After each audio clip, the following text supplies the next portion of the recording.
La distillerie de Namur, c'est d'abord une histoire d'amitié, celle de deux potes, amateurs de festivités et impliqués dans la vie associative locale, qui décident il y a un peu plus de 6 ans de créer leur propre alcool et de le mettre en bouteille. Ils sont assez rapidement devenus liquoristes. Donc au début on a été liquoriste, donc liquoriste on assemble les produits entre eux. Et une distillerie forcément on distille les produits. Donc pendant 6 ans on a été liquoriste et maintenant on est enfin distillateur. Au début de l'aventure, le capital disponible était disons très réduit, 1 000 € seulement.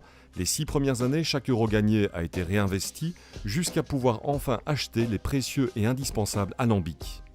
On fait par exemple une gamme de liqueurs, comme de la poire cognac, de la pomme calvados, de l'orange cognac.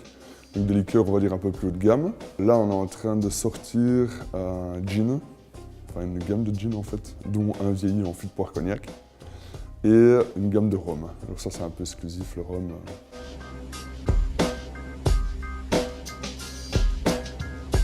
L'idée c'est que nous avons fait revenir de Thaïlande en fait de la mélasse de canne biologique qu'on a fait distiller chez nous, c'est-à-dire processus de fermentation, etc. Ensuite distillé. Et donc une fois distillé, évidemment le rhum il est tout blanc, hein, comme un rhum que vous voyez en grande surface, le classique.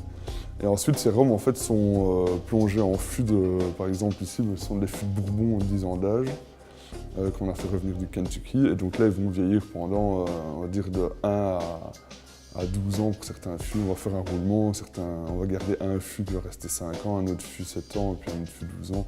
Donc là, on verra bien, quoi. Ligne d'embouteillage, étiqueteuse, alambic, matériel de manutention, fûts et espace de vieillissement équipent aujourd'hui la distillerie de Namur. 65 000 bouteilles sont produites par an. L'entreprise enregistre un chiffre d'affaires de 500 000 € et dégage enfin des bénéfices. Pas de doute, la sauce est en train de prendre. On est super motivés en plus avec l'arrivée de tous ces nouveaux produits. Et on pense qu'il faut asseoir vraiment des produits belges et même à l'international, je pense qu'il y a quelque chose à faire.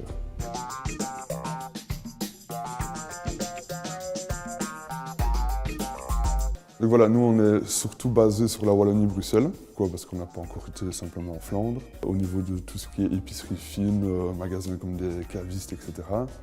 Un petit peu de grande surface, mais là c'est plutôt régional. Et on distribue quand même pas mal, on va dire la moitié de la France, avec notre poire cognac.